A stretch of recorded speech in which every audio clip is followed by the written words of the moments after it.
I'm Laurie Rosenwald, and I did this PSFK thing in, I think, 2007. So they invited me back as filler or something for 2 minutes. So I'm going to try to do 3 things in 2 minutes.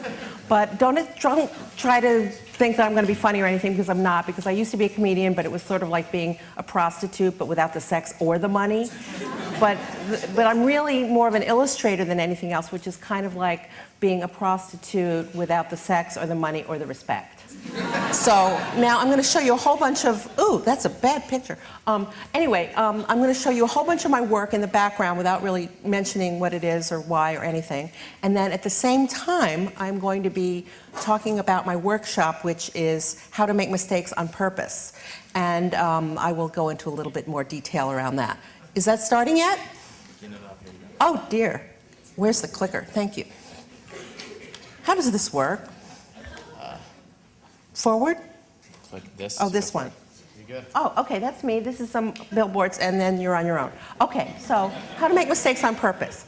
I teach this workshop, which basically is about the guy that invented Velcro. And what happened was that he went for a walk in the woods one day. And I think he was in Switzerland, he was with a dog, it doesn't matter. Anyway, he got these burrs, little burrs, stuck on his pants. And then he brought them back and he said, oh, what could this be? And he was like pulling them apart and stuff like that. And then he invented Velcro. But what he didn't do was sit down at a desk with a white piece of paper and say, what this world needs is a new way to stick stuff together. And I'm going to invent that, and I'm going to be creative. Because the way I look at it, trying to be creative works about as well as trying to be charming. So anyway, so he figured out, this had this property. It was just something that happened to him in his life, and he did this. Okay, so that's what my workshops are all about. We create chaos. We create kind of a crazy situation, and we play loud music, and it's really, really, really fun. And if any of you have organizations, which I'm sure that you look like people that probably have organizations or jobs, possibly you would invite me to hold a workshop for your organization. You don't have to be designers or anything like that. Anybody can do it. It doesn't matter. The Prince of Sweden did it. A bunch of deer did it in Canada. Nobody knows. Anyway, it doesn't really matter. But the fact is, it's really, really fun, really chaotic, and everybody enjoys it, and it's sort of a secret, so I can't really tell you what we do in that room, but it's really fun, and I did it for Starbucks, and I did it for Google, and real people like that.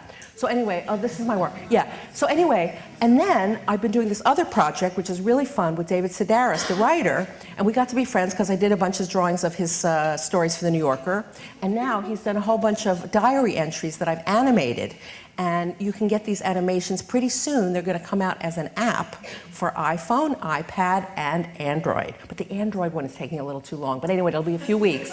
So look in your iTunes or however you Android people get your stuff. Okay, so that's pretty, okay, that's good. Now, where's the cartoon? Well, oops, sorry. It'd be good if I could see what I was doing. Where's the cartoon part? See, I want to really keep this to 2 minutes. I know you're busy, busy people.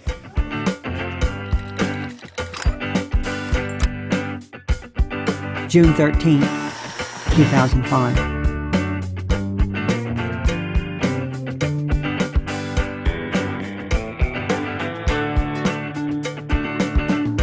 Anchorage.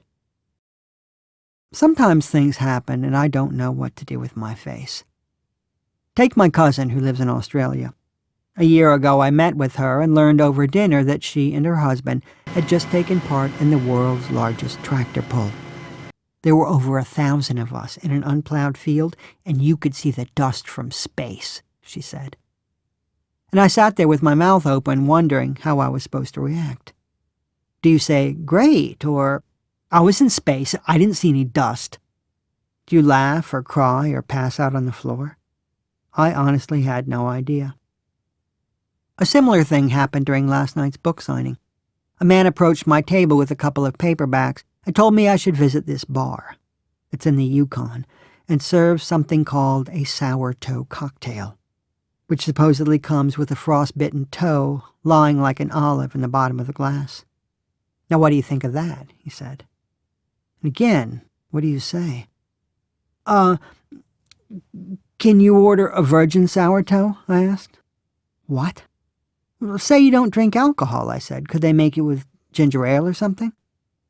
The man looked exasperated. I guess so. Then I said, oh, all right.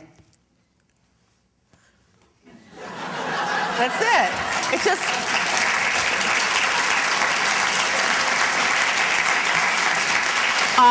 So that's it. So if you like David Sedaris and you like cartoons, look for David's Diary in your friendly neighborhood app store.